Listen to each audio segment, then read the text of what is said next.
Welcome to Conversations with Dr. Harriet and our special guest, Eric Hylick. How are you? I'm doing great, Dr. Harriet. How are you? I am wonderful. I just appreciate you taking time out of your busy schedule to join us right here on the Power Network. And so I want everybody those few people who may not know you, can you tell us a little bit about yourself? I know it's a very few people, but tell us a little bit about yourself. Well, sure. Of course, my name is Eric Hylick, and I'm married to my beautiful wife, Dr. Sakisha Hylick. And together, we're just passionate about helping relationships to win, marriages, and families to strive and set the precedence of what a strong, functional family has in America. And my wife and I are both. We're both excited to help couples to overcome what we call the great divide in relationships, which is communication, finance, and intimacy. And so much we're also licensed financial services advisors. So we're able to help not only advise, but implement financial tips and strategies for couples and families. But we're just happy to be a part of the body of Christ to impact families all over America and all over the world. And I'm happy to be here talking with you, Dr. Harriet. Oh, thank you so much. A shout out to your wonderful children as well. Oh, Yeah, you have a college student and a one getting ready to graduate from high school. So, gosh, you oh guys are getting yes. ready to be empty nesters. So, I'm sure you have a lot of wonderful advice that you share with the Marriages Can Win couples on, that part of it too. And I heard you talk about just the things that you all deal with Marriages Can Win, including finances and intimacy and communications. That's the leading cause of most divorce. They're not doing that. Yes. Exactly. So we just appreciate you all. But yeah, you guys are the co-founders of Marriages Can Win Ministry, as well as you're a TV producer. I'm looking at your bio over here. A Oh, okay. certified coach, a speaker trainer with the John Maxwell Institute. I need to call you on that one. Get a little advice. Also, you're a senior financial advisor, and just encouraging people to look at the ticker and take your information down because you have so many different ways that you can help not only couples but families, and we love that.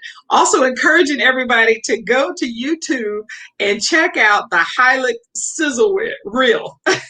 Check that Oh, out. It shows a lot of things that you guys are doing, and it's just so exciting. I'm so proud of you and your gorgeous wife, Dr. Hylick, who is also part of the WIN Network, the Women's oh Empowerment yeah. Network as well.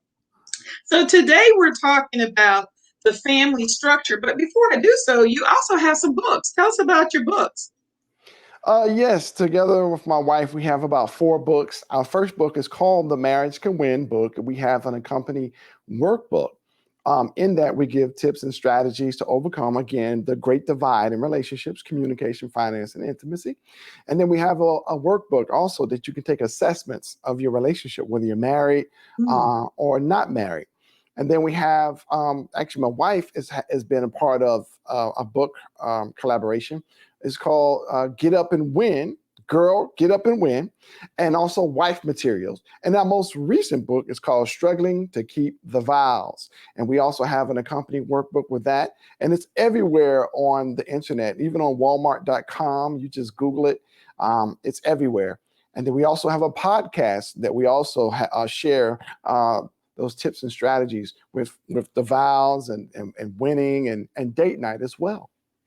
Okay. And they could find you, actually, if they Google you, they can find out all of that information as well as make sure to go to the websites and also encouraging if you're having a conference.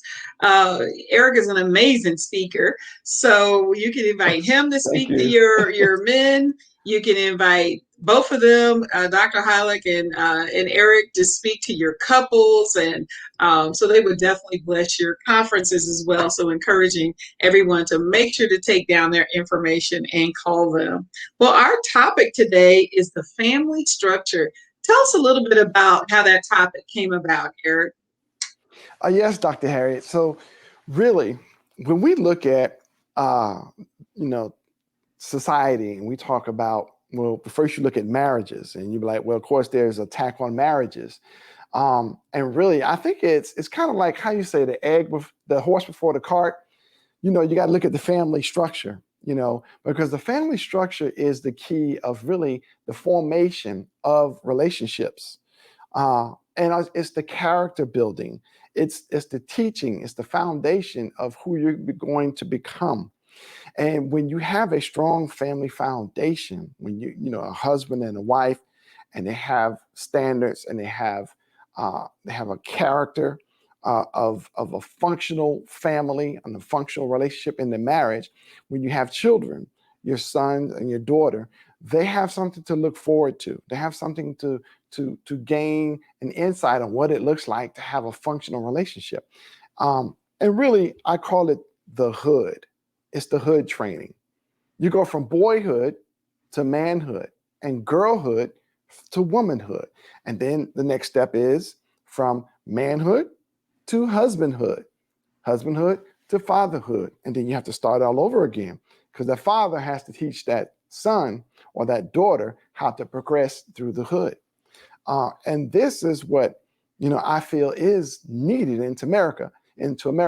So we look at statistics. If we look at Pew studies, back in the early 60s, a child was born in a two-parent household, typically range around about 70+%.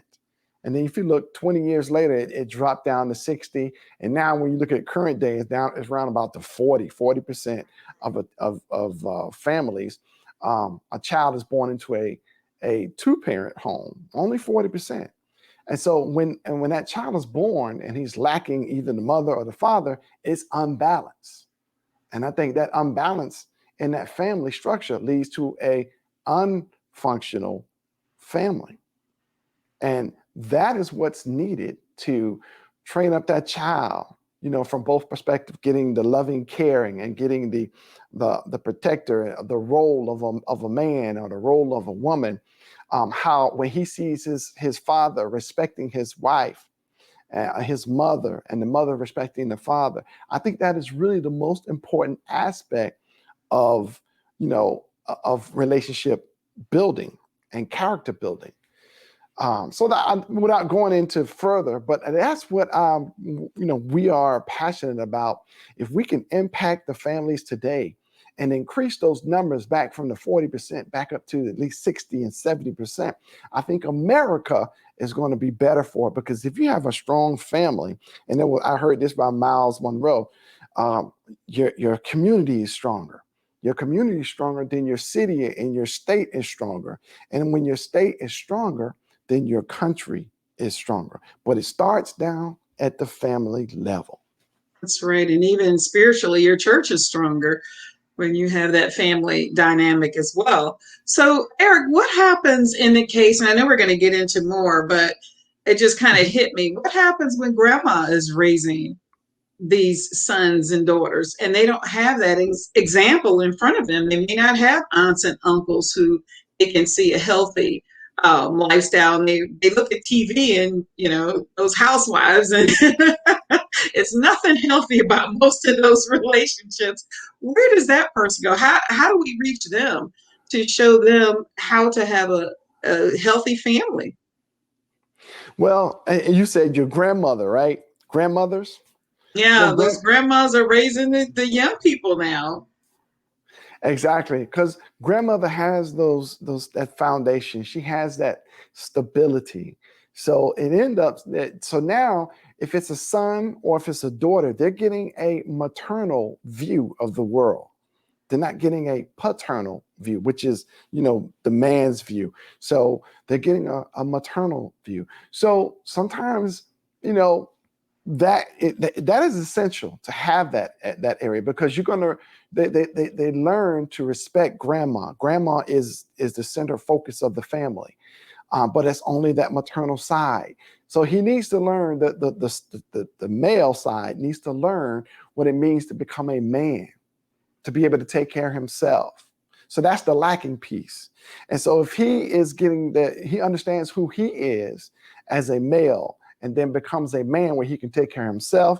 He knows how to respect himself, respect the woman, and respect others. Then I think that's the piece that sometimes need to be taught by a father. And then also that father and the mother together can they can structure what they're exposed to. So like when you're seeing all these shows, I remember, for an example, when I grew up, of course, it was limited by the television because we had the channel changer. We And of had those course, 3 channels, and the access channel came along later, right? exactly. And when I forget what time, 10 o'clock or 9 o'clock, It was it. yeah, you see the flag and they say the Star Spangled Banner or something like that, and then it goes shh, And that's it. everybody There was went to no bed because there was nothing and else to do. so we didn't have too much, options to see something that wasn't, Right. beneficial to you.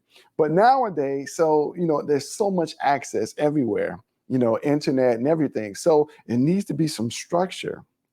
It needs to be some monitoring of the children, growing up, because they're going to be exposed to it. But if your parents are teaching you firsthand and they're teaching you the truth, and I'm going to say for my house, we teach, and our standard is the word of God. Because the word of God is what's going to teach you how to love your wife as you love yourself, love your children, train them up, so they won't depart from the word when they get older. So you have a structure that you're teaching and you're imparting into your kids. And so when they have something, they have a standard to measure everything by, then they won't stray. Or if they stray, they know where they need to come back to. They know what right is from wrong, what's moral and what's not moral, what's functional and not functional.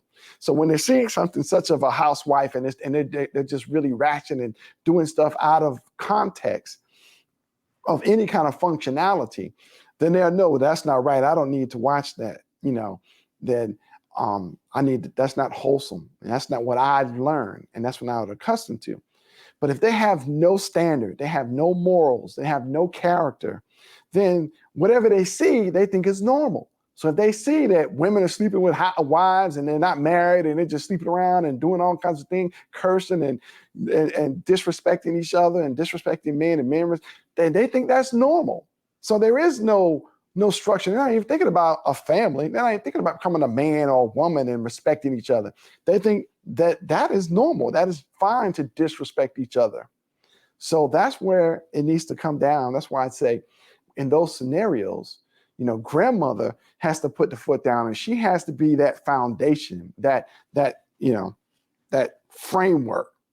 So Because in she that is responsible. She is responsible for making sure that those young men grow up to be wonderful men and family men. Now, what would you even suggest? And we're going to move on from this, Mhm. but what would you suggest for them to find a father figure? I mean, these days, of course, you can't just turn your boys over to just anybody. But what would you suggest for them to find a mentor or a father figure or coach? What would you suggest for the ladies, even not only grandma, but for the single mothers who may not have that man in their life to mentor their boys? So there are a lot of organizations, whether it's if they're in some type of sport and if they have a male coach or something, they can bring some discipline.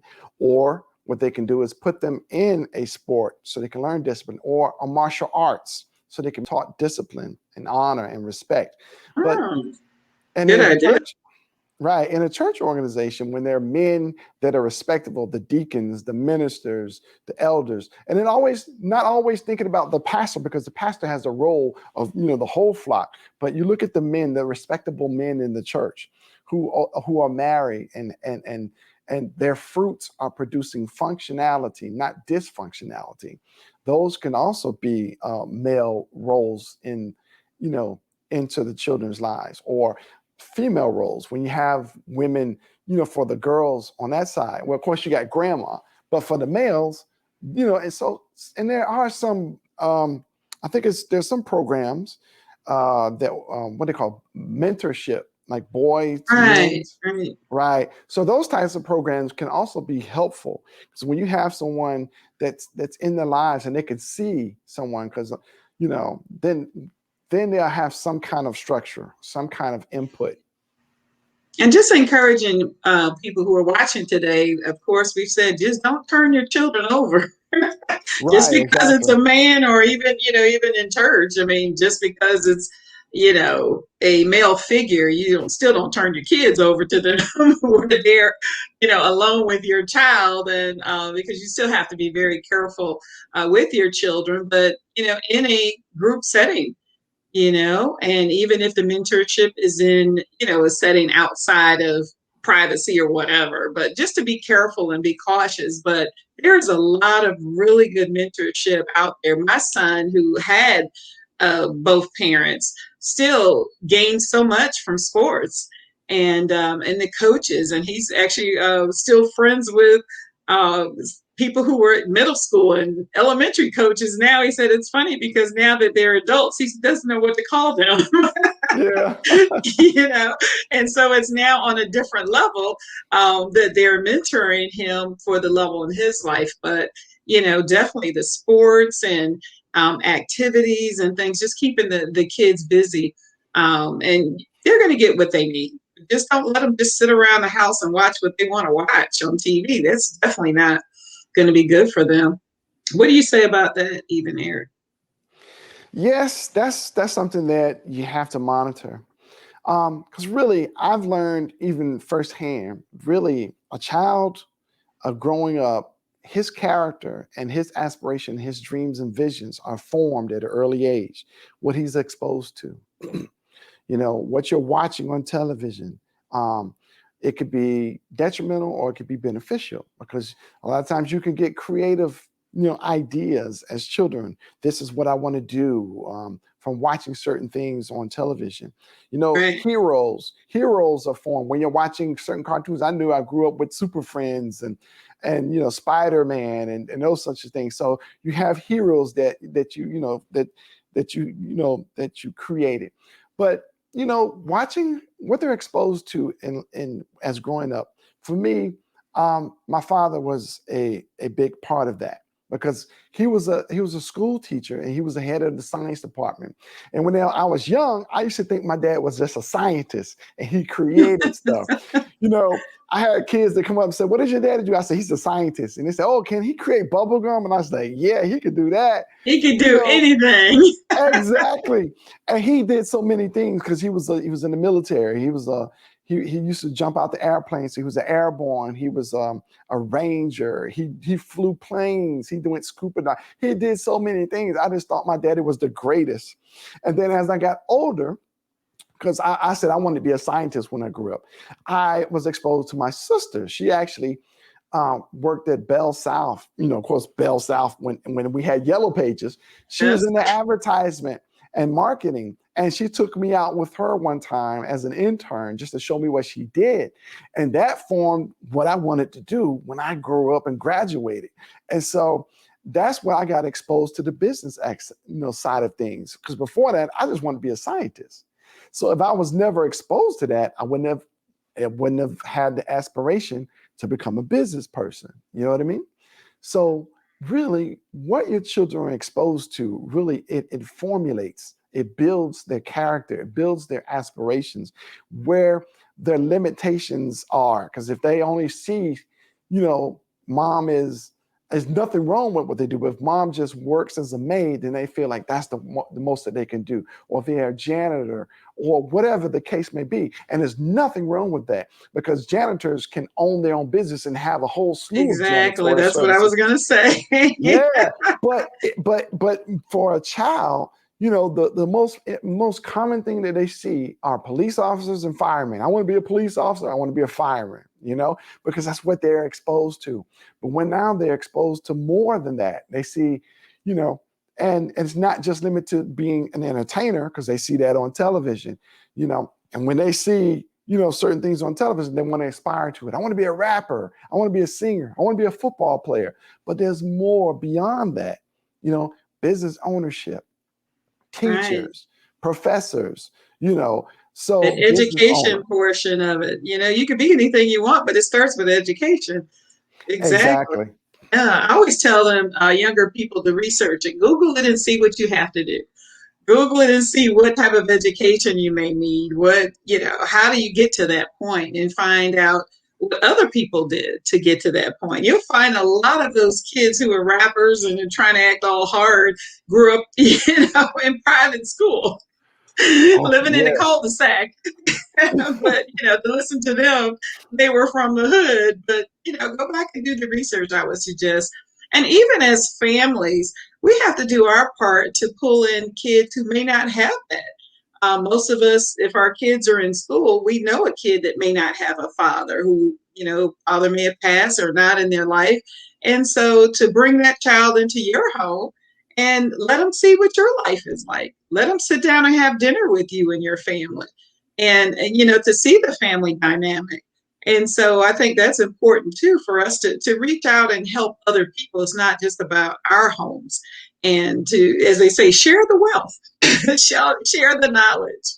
That is so true. And Eric, it's so funny, as you were talking, I was thinking about, not as you were talking, but it came to my mind on healthy TV. And I remember my mom and dad were pastors, and everything was about church. Hmm. Wasn't about, they weren't coming to our games, they weren't coming to PTA. They came to graduation just to make sure we were on our way out the house. But they were actually pastors, and they did the best they could. And Uh-huh. but everything was really about the church. So what I saw on TV, I saw families sit together at dinner. I saw families that would, have game night. And these are the things I saw. So when my kids came along, that's what I wanted to do with my family. And Right. it made such a difference. I mean, we sat at the table even before. Well, I always say we have two sets of kids, because it's 16 years difference between our older girls and our son. And so I think I always say we had two sets of families, but with them, the older ones didn't have the phones and would sit at the table. You see kids now, they're on their phone or on their Right. tablet during dinner. Mhm. We didn't allow that with the older ones and with the younger ones. And so we got a chance to talk and find out how your day was sitting at the dinner table, without the phones, without the TV, unless the game was on. Yeah. If there was a special game, we were watching the game, but we were sitting together as a family. And I think that's what people need to do. Go back to those old traditions. I mean, that's what I saw. Ozzy and Harriet, they sat Yeah. around the table, and they had a wholesome time, and we need to go back to that. It's not corny at all. And your kids do No. what you tell them to do. So be the Right. parent. Exactly. But Isn't that true? yeah, it is true. And when you said that, like watching television, and before I get to this part about the television too, you ask yourself, or you ask a person, what does family look like to you? What does a family look like to you? And when they tell you, it could be totally different. They can tell you many, many different things may come out of their mouths. And that's why you find sometimes, maybe because they got part of a gang because they were looking for a family structure. Or maybe a family to them is just a mother. But it may be just their siblings because their mother was always out working. Or it could be a two-family household, and maybe it's still their siblings because their mother and father was always working, Right. you know. But then when we watch television, for me growing up, what impacted me and what I think of a strong functional family is the Cosbys. Because here you got Cliff, who's a medical doctor, you have the wife who's a partner in the law firm, and you have the children who, you have three girls and one boy. And so you see them where they come around to the table and they eat dinner, and you see them going off to college, and you see the impact and the influence of Right. the father, and you see how they do a lot of events together. And then you have the grandparents that come around. You see the family love. You see the structure. And then you also see when Theo gets in trouble and Cliff has to say, look, boy, I brought you in this world and I'll take you out. You see the discipline. That's You see the right. discipline part, right? And then you see the girls when they're talking about boys and how they handle that. So, to me, that says, oh, wow, that's what a family does. That's what a father does. That's what a mother does, And you see the interaction between Cliff and Claire. And you say, oh, wow, that's what a marriage looks like. So that gives you a pictorial of a functional family, Right. right? But to me, that's what you call a functional family. And Right. then nowadays, I look at like Blackish, the show called Blackish, Right. Right, that's another one. And so that's more, that's a different dynamic too, because you have the grandparents living in the same, so it's an extended family. So, but, when you see that, you still see a functional family. And you see one where they're not just entertainers. He's the senior vice president in a marketing firm. And the mother is a anesthesiologist, a medical doctor, right? And so you see the kids go off to college and they go through the school, they're different phases of life and learning and growing. Right. So so when you're watching television, to me, that's more beneficial television, versus some of the other things that are. So you have to monitor what your children are watching. Be the parent. Be the Right. parent. It's okay. I hear people who are actually afraid of their kids. They've asked me. I've had people ask us. All three of my kids have done very well. They're all successful in their own right. And people have asked me, how do you raise such great kids? And I said, I was the parent. Yeah. They didn't need a friend; they needed a parent. And so, I was stricter than on them than, their friends. But they came back and thanked me later because they understood later on in life, what we were trying to do. No, you can't go hang out at the fast girl's mama who at their house if the mama's just as fast as the girl.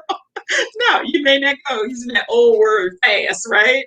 Those are just things you can't go over to in the boys' house and and hang out at the boys' house. No, we didn't do that. And so these are things I think we have to do. We have to be the parent. We have to be, put the family structure, show them what it is. Tell us about that a little bit on just encouraging people on how to keep the family together and how to, keep a family structure or create a family structure. And it's never too late. Yes. So sometimes, we can't, I paint a picture of like the Huxtables, or the Andersons, but sometimes the chips don't fall that way because the life, right? So maybe it is a single family parent household. But then again, as we talked about it, whether it's a lack of a mother or a lack of a father, we have to make the best. We have to still teach and have a standard of morals. You have to build and formulate that child's character, still teach them right from wrong, teach them respect. It's very seldom when you see somebody open the door for someone and they say thank you or you're welcome. Or when it was talking about respect, yes, sir, no, sir, especially if you don't know a person, you still give them the respect of yes, sir, yes, ma'am. We talk about, I heard a lot about it takes a village to raise children.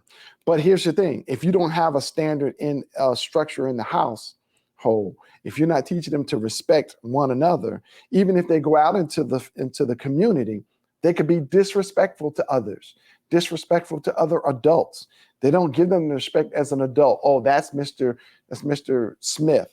And you address him as so, yes, sir, give him the respect. If he says something, you have to respect him. You have to respect, the lady.